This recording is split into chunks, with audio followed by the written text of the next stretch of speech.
మా సబ్స్క్రైబర్ని, మా వ్యూవర్స్ని, మా ఛానల్ని చల్లగా చూడు స్వామి. దాడుల సమయంలో ఎన్ఫోర్స్మెంట్ డైరెక్టరేట్ స్వాధీనం చేసుకున్న డబ్బు ఏమవుతుంది?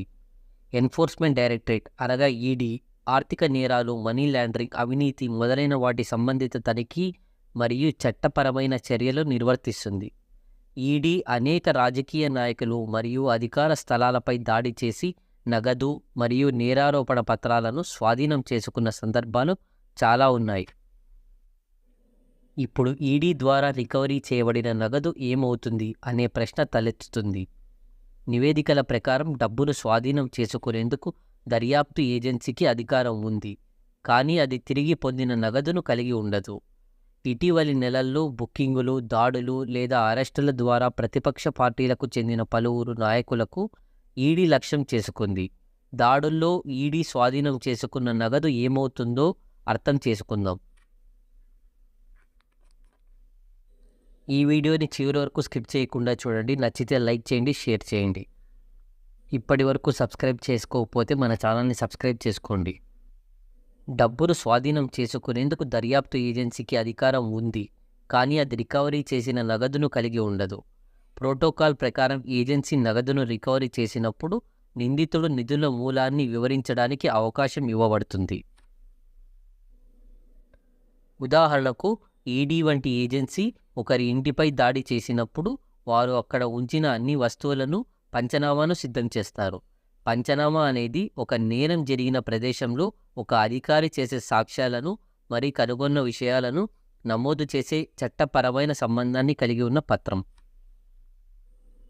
ఈ పత్రంలో చరాస్తులు అనగా వాహనాలు, ఆభరణాలు మొదలైనవి మరియు స్థిరాస్తులు, ఇల్లు, కార్యాలయాలు, ఆస్తులు రెండూ ఉంటాయి. అన్ని ఆస్తులను చేర్చిన తర్వాత అన్ని అంశాల వివరాత్మకంగా జాబితాను తయారు చేయబడింది.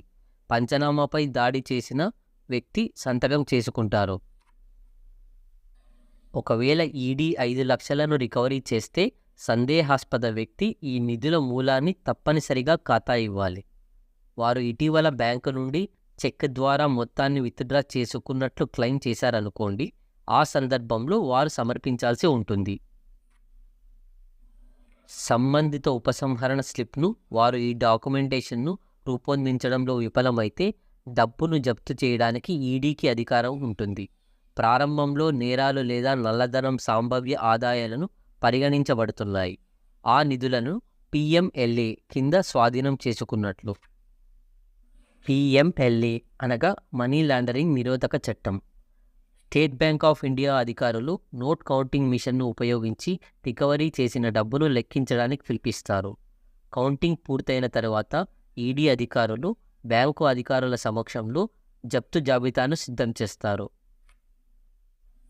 ఈ సీజ్ రికవరీ చేయబడిన మొత్తం నగదు మరియు 2000, 500 మరియు 100 వంటి డినామినేషన్లోని కరెన్సీ నోట్లు నమోదు చేస్తుంది.